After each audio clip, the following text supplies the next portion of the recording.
Hello everyone, I'm Samarja. Today I'm going to be talking about the role of calcium in cardiac muscle contraction.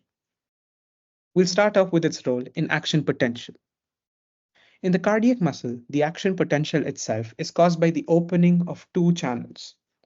One, the fast sodium channels, as are seen in skeletal muscles, whereas we also have another species known as the slow calcium channels, which are also called as the calcium sodium channels. Their properties include that they remain open for several tenths of a second, which is significant because they allow for large amounts of calcium and sodium to enter into the cell. And as we know, large amounts of positive ions entering into the cell cause depolarization. And in this case, we'll see prolonged periods of depolarization. It is essential because they also help us maintain the plateau phase in the action potential of cardiomyocytes, which we'll go over shortly.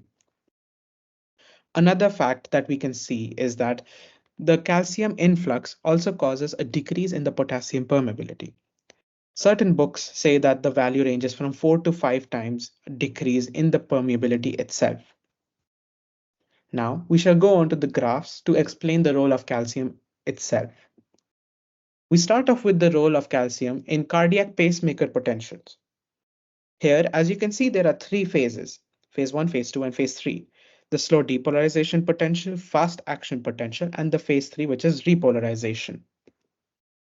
In this, we'll speak about phase 2, where the diastolic depolarization phase is primarily driven by the influx of calcium ions through voltage-gated calcium channels. And in this case, we can also see the depolarization goes back to the repolarization through the outflux of potassium channels. Moving on to the cardiomyocytes, we talk about the action potentials generated here. In this phase, we see in the second phase itself, which I spoke about as the plateau phase, the plateau is maintained by a constant influx of calcium ions through the opening of L-type voltage-gated calcium channels, whereas an efflux of potassium ions helps maintain the plateau itself. Moving on, we have the excitation contraction coupling and a function of calcium ions and the transverse tubules.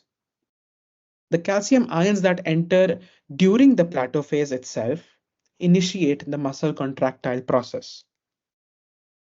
And the excitation contraction coupling itself refers to the mechanism by which an action potential is able to generate or is able to cause the myofibrils of the muscles to contract. We also talk about the transverse tubules or T tubules. They are essential for helping to spread the action potential to deeper muscle fibers. The tubules themselves cause the calcium ions to be released into the muscle sarcoplasm. From there, it causes something known as the calcium-induced calcium release, which causes the sarcoplasmic reticulum to release calcium from its calcium stores. Now, as a consequence of the calcium being released, in a few thousandths of a second, it starts diffusing throughout the myofibrils themselves, leading to the smooth muscle or the muscle contraction itself. I have a diagram here which shows the process that I've spoken about. We have the calcium moving in through the voltage gated channels into the sarcoplasm of the muscle fiber, and SR represents the sarcoplasmic reticulum from which the calcium stores are tapped into and calcium is released. Now we move on to the calcium's role in cardiac muscle contraction. Before that, we would have to know the structural components that are necessary to be spoken about. So we have actin and we have myosin. Both actin and myosin themselves have binding sites for each other. Specifically on actin, we have the myosin binding site. As you can see on this diagram, the myosin binding site on actin is covered up by a troponin complex, which consists of three subunits: TNI, TNC, and TNT. TNC is much important to us because in terms of calcium affinity, TNC is the one that possesses the highest calcium affinity. So how is that relevant? When we move on to the next slide, we can see that myosin binding sites are covered by tropomyosin. So it's the calcium itself which will cause the binding sites to be freed. As you can see on this diagram, we see the complex covering up the binding site on the diastole or the resting phase. As soon as calcium is released and it induces the TNC's affinity to be activated, we see that the conformational change occurs, leading to the freeing of the myosin binding site of the actin, making the actin molecule present or available for the sliding filament theory's whole mechanism to be initiated.